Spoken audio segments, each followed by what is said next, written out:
Nous voici donc maintenant pour le cas de résolution d'inéquation avec des fractions. Donc voilà un énoncé assez horrible, hein, on n'aime pas du tout ce genre de choses.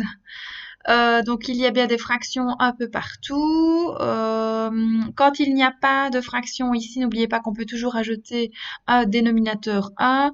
Je l'ai fait, ça ne se voit pas très bien vu que j'ai refait une distributivité après, le voilà. Et alors rappelez-vous qu'ici, si on a une fraction devant un bloc parenthèse avec un fois, ça revient au même que si toute cette expression-là était sur le dénominateur 2. Donc c'est vraiment deux écritures équivalentes, c'est pas la première fois qu'on les voit. Donc, comme d'habitude, on va chercher un dénominateur commun parmi 5, 10, 2 et 1. Ce dénominateur commun est 10, donc je vais préparer chaque morceau en dénominateur 10. Le 5, donc on avait une fraction qui était exprimée en cinquième, passe en dixième, donc on a dû multiplier par 2 les dénominateurs. Si je multiplie par 2 en dessous, je dois multiplier par 2 au-dessus au niveau des numérateurs. Donc je fais 2x fois 2 qui donne 4x. On était déjà avec une fraction exprimée en dixième, donc là je recopie, pas de problème. J'étais avec une fraction exprimée en demi, je passe à des dixièmes, donc je vais multiplier le dénominateur par 5. C'est pour ça que je mets fois 5 devant ici. Donc je multiplie par 5 tout ce qu'on avait au numérateur. Ensuite, on a passé de unième à des dixièmes, donc je fais fois 10 en dessous, je fais fois 10 au-dessus, ça me fait bien 10 dixièmes. À partir de ce moment-là, vous savez bien, c'est la libération. On peut enlever tous les dénominateurs et je vous proposais à chaque fois de prendre une ligne pour recopier l'énoncé proprement.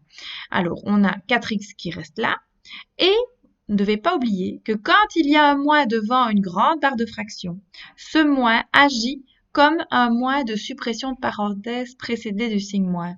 Donc le 3x qui était positif devient négatif et le moins 2 ici devient plus 2.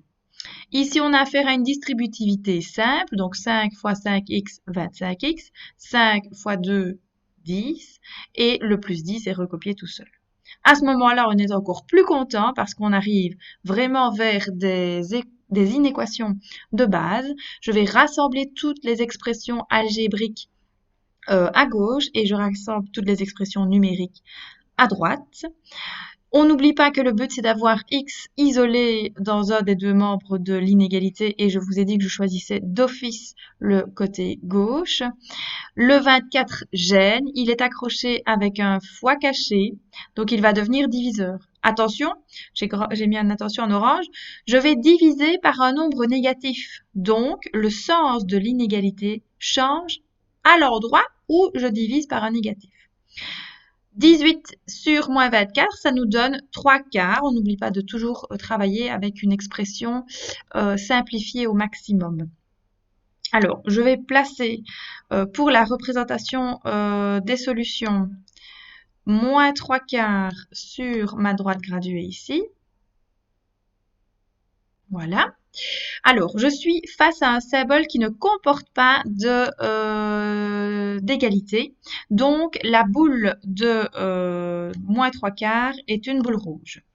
Le symbole ici m'indique que je vais accepter toutes les valeurs qui sont strictement inférieures à moins 3 quarts. La flèche va vers la gauche, donc je prends bien toutes les valeurs vers la gauche du 3 quarts. C'est pour ça que je vous demandais toujours de garder l'expression littérale ici, comme ça le sens de la flèche nous indique ce qu'on met en vert. Et fatalement tout le reste passe en rouge.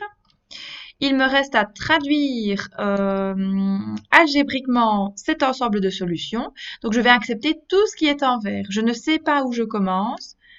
Je suis vers la gauche, donc on appelle ça moins l'infini. Et je m'arrête à moins 3 quarts qui devient rouge. Étant donné que moins 3 quarts est en boule rouge, je lui tourne le dos. Voilà, je vous demande maintenant d'aller faire les exercices sur les inéquations avec des fractions. C'est l'exercice 4 de la page 5. Voilà. Bon travail!